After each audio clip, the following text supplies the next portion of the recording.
Bonjour, trouver du rendement en période de taux bas, c'est pas facile. Alors que faire? Quelles sont les solutions? On voit cela tout de suite avec Philippe Remoissenet du cabinet Remoissenet Patrimoine et membre du cercle France Patrimoine et Sébastien Barbe de Schellcher Prince Gestion. Messieurs, bonjour Sébastien, bonjour. Bonjour. Vous allez bien? Très bien, merci. Tout va bien.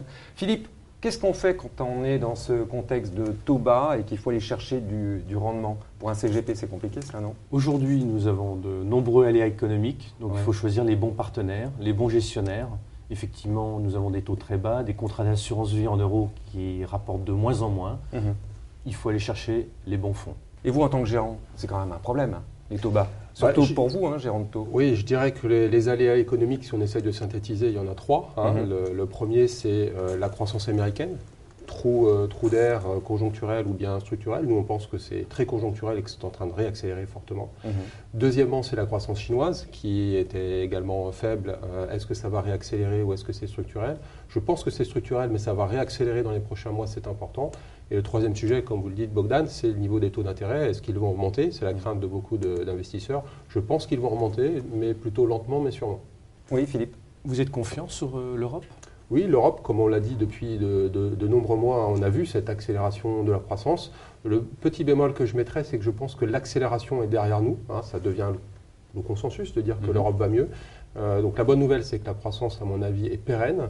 Mais la moins bonne, c'est que l'effet de surprise est plutôt derrière nous. Et les émergents?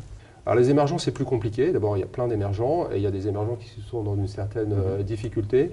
Donc il y aura durablement plus de croissance, mais plus de difficultés. C'est plus difficile à y investir. Philippe, comment vous présentez la situation à vos clients? Est-ce qu'ils vous interrogent d'ailleurs? Est-ce qu'ils vous appellent pour vous dire qu'est-ce que vous faites, etc. Est-ce que vous leur répondez? Oui, forcément, ils nous interrogent. Donc il faut aller sur les bons supports, choisir les bons fonds. On a aujourd'hui des fonds qui offrent du rendement. On peut rechercher des solutions immobilières, style les SCPI, mais attention au niveau de prix. Et surtout choisir les bons gestionnaires. Alors justement, Sébastien, votre marge de manœuvre, elle est extrêmement basse. Les taux sont au plus bas et vous ne savez pas quand ça va remonter et comment ça va évoluer. La bonne nouvelle, malgré tout, c'est que la croissance probablement réaccélère.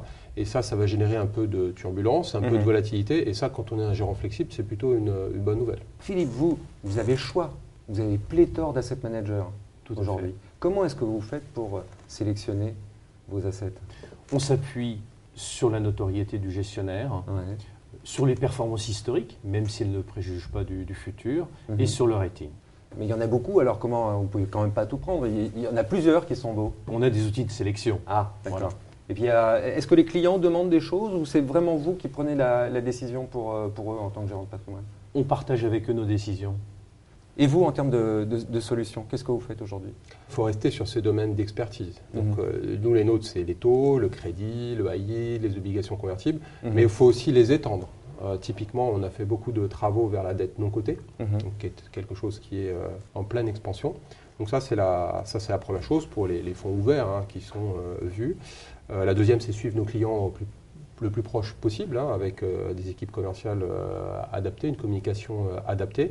Et la troisième, sans doute, dans cet environnement qui bouge beaucoup et qui n'est pas simple qui est simple pour personne, c'est trouver aussi des produits un peu sur mesure. Tout récemment, on est en train de mettre en place un produit pour un groupement de CGPI qui cherche à adresser la trésorerie longue de leurs entreprises avec un produit dont on est en train de définir les règles d'investissement. Donc on crée des produits actuellement? Bah oui, parce que tout le monde est dans cette situation, les taux sont très bas, les rémunérations sont faibles, donc il faut sortir sans doute des sentiers battus pour le faire, ce qu'on fait, et donc on adapte les produits sur mesure pour les clients de nos clients. Sébastien, merci beaucoup pour toutes ces explications. Merci Bogdan. Philippe, merci à vous aussi. Merci Bogdan.